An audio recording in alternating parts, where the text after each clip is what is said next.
हाँ, देखिए बच्चों, हम कर रहे हैं बोर्ड परीक्षा की तैयारी और जो चौथी एक्सरसाइज है आप लोगों की द्विघात समीकरण, उससे रिलेटेड सिलेक्टेड क्वेश्चंस जो हैं, उन सिलेक्टेड क्वेश्चंस में से एक क्वेश्चन हमने किया, दूसरा क्वेश्चन आपके सामने है। ध्यान से देखना है, समीकरण क्रिएट करनी है और उस समीकरण को सॉल्व करना है। पहले क्वेश्चन में जो मैंने बात बताई थी वही बात मैं इसमें बता रहा हूँ। आपसे केवल और केवल 2 एबिलिटी मांगता है ये क्वेश्चन, और बोर्ड परीक्षा में आने वाला क्वेश्चन कोई बहुत ज़्यादा हार्ड नहीं होता है। सामान्य तरीके से एक बच्चा इक्वेशन को क्रिएट कर सके, एक समीकरण का निर्माण कर सके, इस तरीके का क्वेश्चन आता है। और ये क्वेश्चन जो आपके सामने है ये भी डायरेक्ट आपकी बुक से उठाया हुआ क्वेश्चन है, जो बहुत ही सरल कह सकते हो आप, हार्ड नहीं कह सकते इसको। लिखा क्या है, एक कुटीर उद्योग एक दिन में कुछ बर्तनों का निर्माण करता है। ये कोई कुटीर उद्योग है, घर में बर्तन बनाने वाला कोई उद्योग है, इंडस्ट्री है, और वो कुछ बर्तन बनाता है रोजाना। एक विशेष दिन यह देखा गया है कि प्रत्येक नग का निर्माण लागत उस दिन निर्माण किए गए बर्तनों की संख्या के दुगुने से 3 अधिक थी। तो सबसे पहले आप लोग उस दिन बनाए गए बर्तनों की संख्या मान ले। माना बर्तनों की संख्या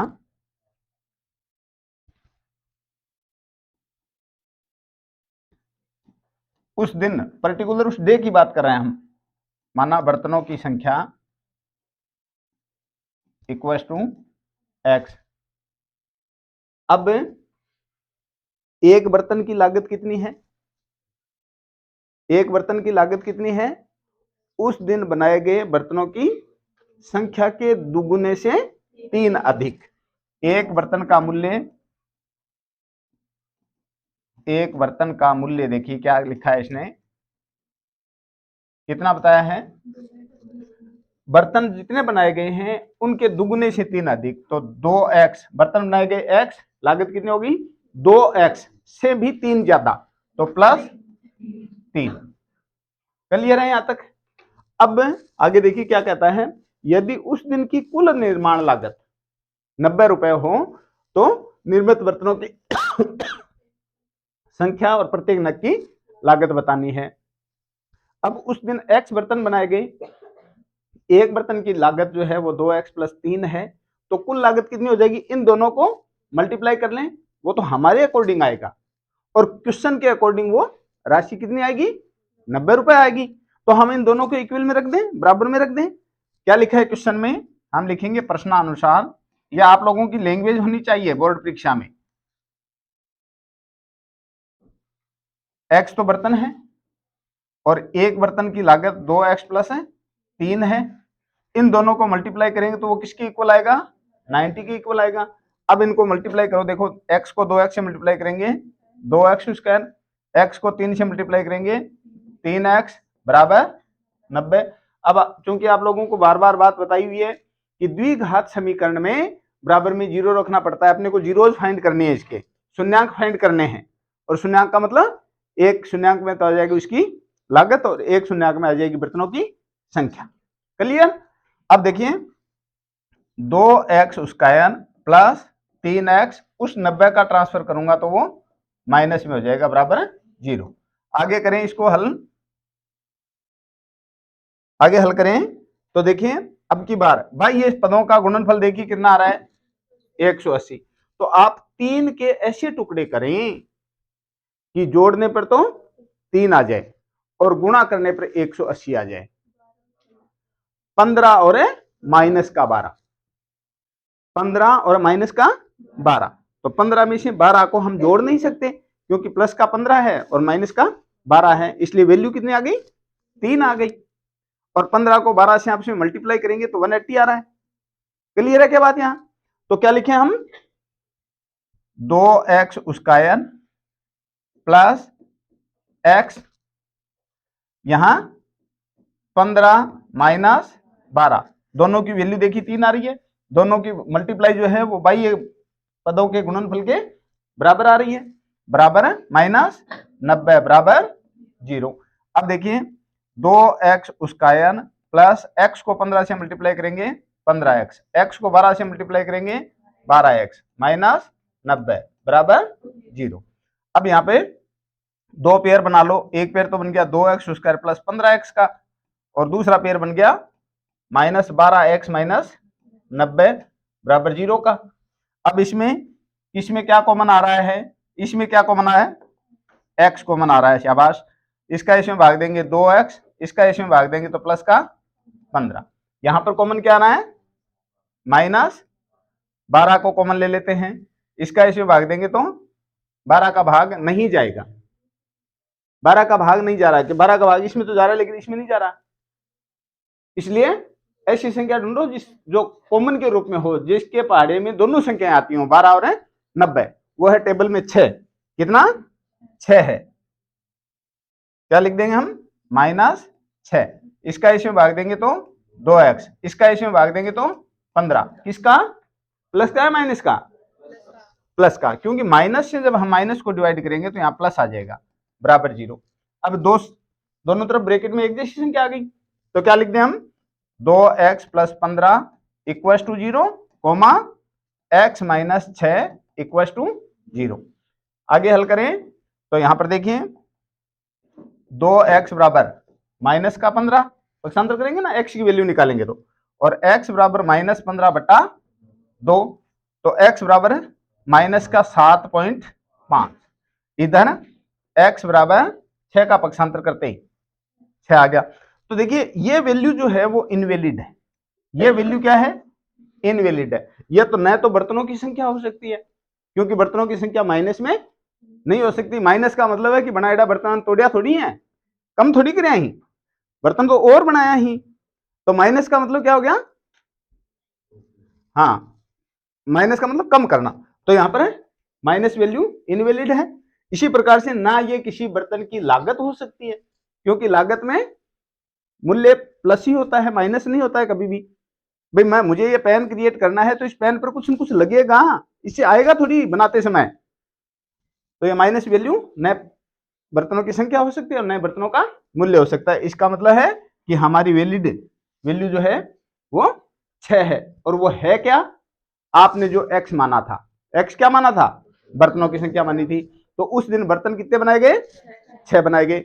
एक बर्तन की लागत कितनी है, दुगुने से 3 अधिक, तो 6 से दुगुना, देखिए बर्तन कितने हो गए, बर्तन तो हो गए 6, और कीमत कितनी हो गई एक बर्तन की, इसके दुगुने से 3 ज्यादा, यानी 15।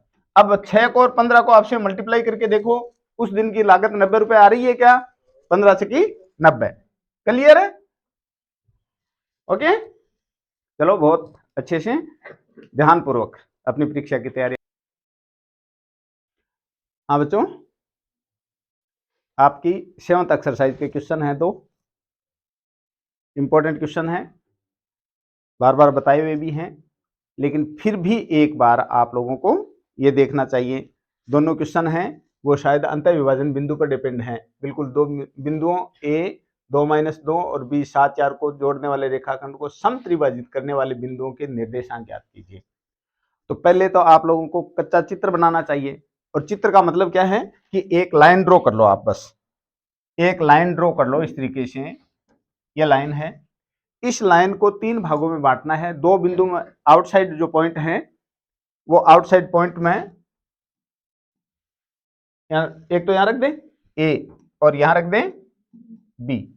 अब इस लाइन को 3 बराबर भागों में डिवाइड करना है आपको, कोई स्केल नहीं लगाना है, कुछ नहीं लगाना है। क्वेश्चन ये कह रहा है कि बिंदु इसके तो निर्देशांक हैं 2,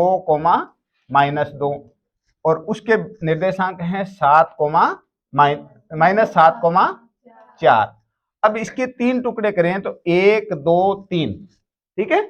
पहले मैं यहां पर बराबर बराबर बांटने हैं अपने को, लेकिन चित्र से कोई मतलब नहीं है, सामने वाले को क्वेश्चन चाहिए, आंसर चाहिए। वो क्या कह रहे हैं, समत्रिभाजित करने वाले बिंदुओं के निर्देशांक ज्ञात करें। यहां पर निर्देशांक फाइंड करने हैं अपने को, इसका निर्देशांक फाइंड करना है, उसके बाद हमें इसका निर्देशांक फाइंड करना है। तो हम मैथ्स का नियम है कि हम 2 प्रॉब्लम को एक साथ लेकर के चलें तो हमारे लिए बहुत बड़ी डिफिकल्टी होती है, इसलिए हम पहले एक ही प्रॉब्लम को हल कर लें कि P के निर्देशांक क्या होंगे।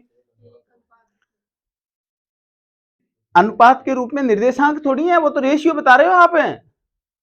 उसका रेशियो क्या है, रेशियो बताया आपने कि P से A 1 स्टेप दूर है और P से B 2 स्टेप दूर है, तो यहाँ पर जो अनुपात है वो अनुपात बिल्कुल आपने सही बताया, 1:2 का हो गया। तो आवश्यक चीजें यहाँ पर लिखें, ए के निर्देशांक, ये बाहरी बिंदु है, ए के निर्देशांक क्या दे रखे हैं, परीक्षा में आपको करना कैसे है वो देखना है।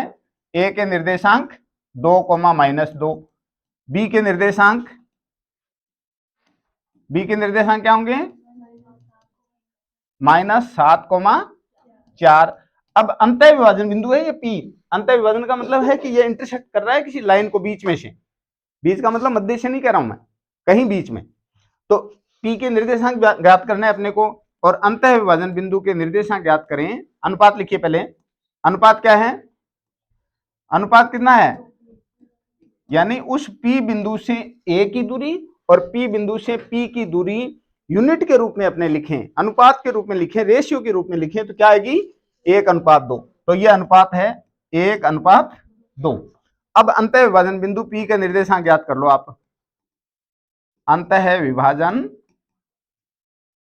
बिंदु पी के निर्देशांक, और निर्देशांक में 2 इकाई होती है ना, एक एक्स की और एक वाई की, होती है या नहीं होती। तो हम पी एक्स फाइंड कर रहे हैं पहले, और पी एक्स फाइंड करेंगे तो फॉर्मूला अंतः विभाजन बिंदु का फॉर्मूला क्या है, शाबाश, m1x2 प्लस m2x1 m2, शाबाश। अब P x equal to m1 का मतलब है पहला अनुपात है ना 1, x2 का मतलब है कि x में दूसरे वाले की वैल्यू, ये x1 है ये x2 है तो -7, m2 का मतलब दूसरा रेशियो कितना है 2, और x1 का मतलब पहला रेशियो, पहला x का मान बटे 1 + 2। पी एक्स इक्वल टू 1 को 7 से मल्टीप्लाई करेंगे तो -7, 2 को 2 से मल्टीप्लाई करेंगे तो 4, और ये हो गया 3। अब पी एक्स बराबर पी एक्स इक्वल टू 7 में से 4 को माइनस करेंगे तो क्या आएगा 3 आएगा माइनस का, और बट्टे में 3 है ही, 3 से 3 को माइनस कट करे, माइनस का 1 आ गया ना। ये तो थी पी में, पी जो बिंदु है अंतः विभाजन उसमें x की वैल्यू, उसी निर्देशांक में हम, उसी बिंदु में हम दूसरा निर्देशांक फाइंड करें y का, तो वो क्या होगा, इसी को मैं आगे बढ़ा रहा हूं, P Y equal to m1 y2 m2 y1 बटे m1 प्लस m2, ये y की वैल्यू आ जाएगी, नहीं आएगी क्या, m1 कितना 1, x2 y2 कितना 4, m2 कितना y1 कितना -2 बट्टे में 1 + 2, पी वाई इक्वल टू 4, और 4 में से 4 को गुणा करेंगे तो -4 आएगा ना, बट्टे में 3, पी वाई इक्वल टू 4 में से 4 को माइनस करेंगे तो 0, और 0 में 3 का भाग देंगे तो वैल्यू कितनी आएगी 0 आएगी। इसका मतलब जो पी बिंदु आपने फाइंड किया है उसमें x की वैल्यू -1 और y की वैल्यू 0 आई है, clear. P X comma Y बराबर -1, 0, ये तो आ गया p का। अब निकाले हम q का, सुनो ध्यान से। अब यहां पर हम बिंदु लिख लेते हैं q, और इस p को एक बार रिमूव कर दो, आप हटा दो यहां से। अब अनुपात देखिए क्या आ रहा है, अब 2:1। अब की बार Q से A बिंदु जो है वो 2 यूनिट दूर है, कितने यूनिट 2 यूनिट दूर हुआ, और Q से B कितने यूनिट दूर हो गया 1 यूनिट दूर हो गया, इसलिए हम 1 यहाँ पे लिख लेंगे। तो Q के निर्देशांक फाइंड कर सकते हो आप, बिल्कुल ट्राई करनी चाहिए, और फॉर्मूला यही लगना है, बढ़िया तरीके से आप इसे अपनी कॉपी में नोट करें और आगे जो शेष बचा हुआ पार्ट है उसे पूरा करें। धन्यवाद।